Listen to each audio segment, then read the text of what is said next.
ഷാനവാസിക്കയുടെയും മനീഷേട്ടൻ്റെയൊക്കെ റീൽസൊക്കെ പുറത്ത് വൈറലാവുന്നുണ്ടായിരിക്കും. സംഭവം ശരി തന്നെയാണ്. അത് ശൈത്യ അത് കൃത്യമായിട്ട് തന്നെ മനസ്സിലാക്കി. നിലവിലെ ബിഗ് ബോസ് വീട്ടിലെ ടോം ആൻഡ് ജെറി കോംബോ എന്ന് പറഞ്ഞ് റീൽസൊക്കെ ഇറങ്ങി വൈറലാകുന്നത് ഷാനവാസിൻ്റെയും മനീഷിൻ്റെയും തന്നെയാണ്. ഇൻസ്റ്റയിൽ ഒരുപാട് വീഡിയോസ് ഇവരുടെ രണ്ടുപേരുടെയും കോംബോ ആയിട്ടുള്ള വീഡിയോസ് വരാറുണ്ട്. അപ്പോൾ ഷാനവാസ് പറയുന്നുണ്ട്, അതൊക്കെ ചിലപ്പോൾ ഉണ്ടായിരിക്കും, പക്ഷെ അതൊന്നും ഞാൻ മൈൻഡ് ചെയ്യുന്നില്ല. ഞാൻ അനീഷിനെ ഹാൻഡിൽ ചെയ്യുന്ന ഒരു പ്രത്യേക രീതിയിലാണ്. ബാക്കി ഈ അക്ബറിനെയും ശരത്തിനെയൊക്കെ ഹാൻഡിൽ ചെയ്യുന്ന പോലെ ഒന്നുമല്ല.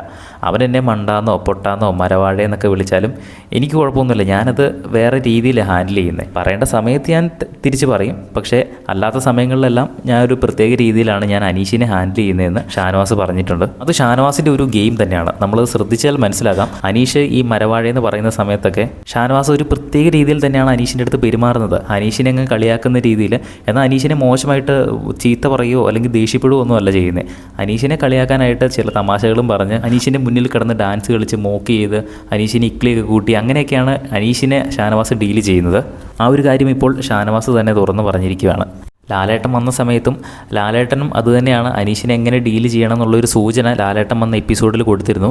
ഷാനവാസ് അത് കൃത്യമായിട്ട് മനസ്സിലാക്കിയെന്ന് ലാലേട്ടനും പറഞ്ഞു. പക്ഷേ അവിടെ ബാക്കിയുള്ള ആർക്കും തന്നെ ഈ ഒരു സംഭവങ്ങളൊന്നും മനസ്സിലായിട്ടില്ല. ഏറ്റവും കൃത്യമായിട്ട് ലാലേട്ടൻ പറഞ്ഞ കാര്യങ്ങൾ മനസ്സിലാക്കിയത് ഷാനവാസാണ്. അതുകൊണ്ട് തന്നെ അനീഷിനോടുള്ള ഒരു പെരുമാറ്റം ഷാനവാസ് കാണിക്കുന്നതും അവിടെ ബാക്കി വീട്ടുകാർ കാണിക്കുന്നതും തമ്മിൽ വളരെ വലിയ വ്യത്യാസമുണ്ട്. നിങ്ങൾക്ക് ഇവരുടെ ഈ ഒരു കോംബോ ഇഷ്ടമാണോ? ഷാനവാസ് അനീഷ് കോംബോ ഇഷ്ടമാണോ? ഇഷ്ടമാണെങ്കിൽ താഴെ ഒന്ന് കമൻറ്റ് ചെയ്യുക. ബിഗ് ബോസിൻ്റെ കൂടുതൽ ലൈവ് അപ്ഡേറ്റ്സിനായിട്ട് നമ്മുടെ ചാനൽ ഒന്ന് സബ്സ്ക്രൈബ് ചെയ്യുക.